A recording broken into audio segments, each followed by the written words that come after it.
नमस्कार दोस्तों, आर्यावर्त में आप सभी का स्वागत है। दोस्तों, महाभारत का सबसे बड़ा खलनायक दुर्योधन को कहा जाता है कि अगर दुर्योधन ने अहंकार ना किया होता, अगर दुर्योधन ने हट ना किया होता, अगर दुर्योधन ने पांडवों को उनकी संपत्ति दे दी होती, पांडवों को उनका हक दे दिया होता, तो शायद ये महाभारत नहीं होता, इतना रक्तपात नहीं होता।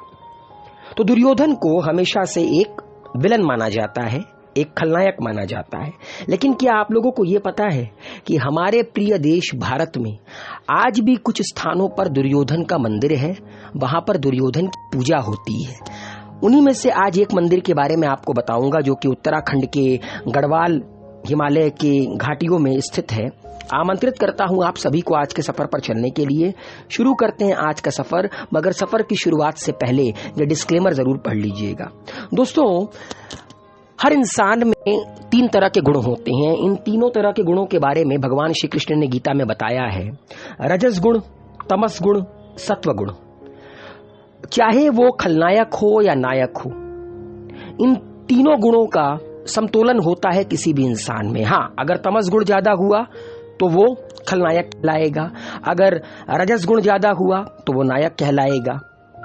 दुर्योधन में भी ये तीनों गुण थे, तमस भी था, सत्व भी था, रजस भी था। ऐसा नहीं था कि दुर्योधन धर्म को जानता नहीं था, ऐसा नहीं था कि दुर्योधन ने अपनी पूरे जीवन सिर्फ अधर्म ही किया। दुर्योधन का अधर्म पांडवों के प्रति था।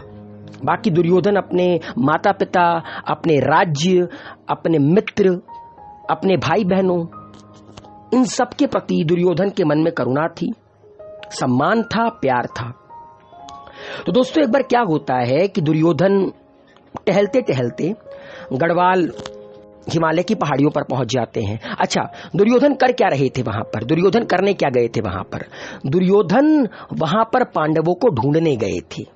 जब 12 साल का वनवास और 1 साल का ज्ञातवास मिला था पांडवों को जुए में हारने के बाद, तो दुर्योधन पांडवों को ढूंढने के लिए गढ़वाल की पहाड़ियों पर चले गए, गढ़वाल हिमालय की पहाड़ियों पर, जो आज उत्तरकाशी में है।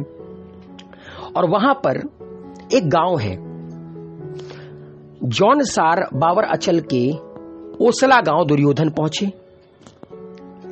वहां के जो देवता हैं, जिनको देवता महासु कहा जाता है, उनके बारे में दुर्योधन को पता चला।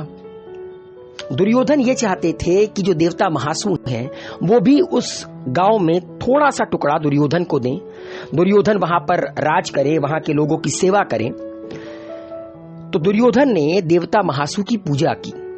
देवता महासु प्रसन्न होते हैं और देवता महासु दुर्योधन को ये आशीर्वाद देते हैं और कहते हैं कि तुम यहाँ की देखभाल करो, यहाँ के लोगों की सेवा करो। तो दुर्योधन ने उस गांव को अपना गांव मान लिया। दुर्योधन ने वहां के प्रजा की सेवा की, उनको कभी भी किसी चीज की कमी नहीं होनी थी। दुर्योधन और उनके मित्र, परम मित्र कर्ण ने हमेशा से उस गांव के लोगों का ख्याल रखा। दुर्योधन के उस गांव पर अधिकार के बाद जितनी भी चोर, लूट, डकैती, इनकी वारदातें थी, सब कम हो गई। दुर्योधन और कर्ण परस्पर प्रेम के साथ गांव वालों का सम्मान करते, गांव वालों के लिए दिल खोल कर सेवा करते। इसीलिए दोस्तों, दुर्योधन के प्रति सम्मान दिखाते हुए, दुर्योधन ने जो इतना कुछ किया, उसके चलते गांव वालों ने वहां पर एक मंदिर बनवाया दुर्योधन का, जिसको देव महाराज मंदिर भी कहा जाता है। अब इस मंदिर को भगवान भोलेनाथ के मंदिर में बदल दिया गया है, मगर ये दुर्योधन का एक मंदिर माना जाता है जो भारत के उत्तरकाशी में स्थित है। और कहा जाता है कि आषाढ़ जो महीना होता है, जो पूस का महीना होता है, उसकी 5वीं तारीख से दुर्योधन की मूर्ति एक रंगारंग शोभा यात्रा के जरिए मोरी तालुका के फितारी गांव पहुंचती है। इस यात्रा की अगुवाई करते हैं जौनसार बावर क्षेत्र के कई समुदायों के मुखिया और ओसला मंदिर के मुख्य पुजारी। वहां से कोटगांव, दत्तमीर होते हुए 20 दिन बाद फिर दुर्योधन की मूर्ति ओसला मंदिर में लौट आती है। और दोस्तों, कहा जाता है कि जब दुर्योधन की मृत्यु हुई थी रणभूमि में, और इस गांव के लोगों को पता चला था कि दुर्योधन अब नहीं रहे, तो इस गांव के लोग कई दिनों तक रोते रहे। कई दिनों तक रोते रहे और कहा जाता है उसी रोने की वजह से टोंस नदी फूट पड़ी। टोंस नदी जो कि उत्तरकाशी में बहती है, और माना जाता है कि ये जो नदी है ये दुख का प्रतीक मानी जाती है। टोंस नदी इसी गांव के पास है और माना जाता है कि ये दुख का प्रतीक है, इसीलिए टोंस नदी के पानी का इस्तेमाल किसी भी पवित्र काम के लिए यहाँ के लोग नहीं करते हैं। अच्छा, एक बात आप लोगों को और बता देना चाहता हूं, एक टोंस नदी मध्य प्रदेश में भी है, एक टोंस नदी उत्तरकाशी में भी है। और दोस्तों एक चीज और कि मंदिर के बगल में, अगर आप कभी दुर्योधन के मंदिर जाएंगे, दुर्योधन के मंदिर के बगल में लोहे का एक कुठार है जिसे गांव वाले दुर्योधन का कुठार मानते हैं।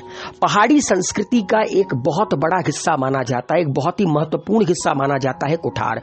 कोई भी घर बिना कुठार के पूर्ण नहीं माना जाता है। कुठार मतलब होता है अन्न का कोषागार। यहां के लोग कुठार जरूर बनवाते हैं।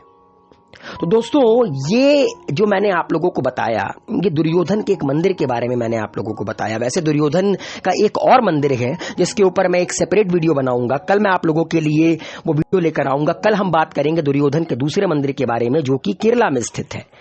तो उम्मीद है दोस्तों आप लोगों को आज का वीडियो पसंद आया होगा, आज का सफर पसंद आया होगा। वीडियो को लाइक शेयर कमेंट कीजिए, सब्सक्राइब कीजिए, आर्यवर्त को अपना प्यार दीजिए। हेल्दी रहिए, सेफ रहिए, मस्त रहिए।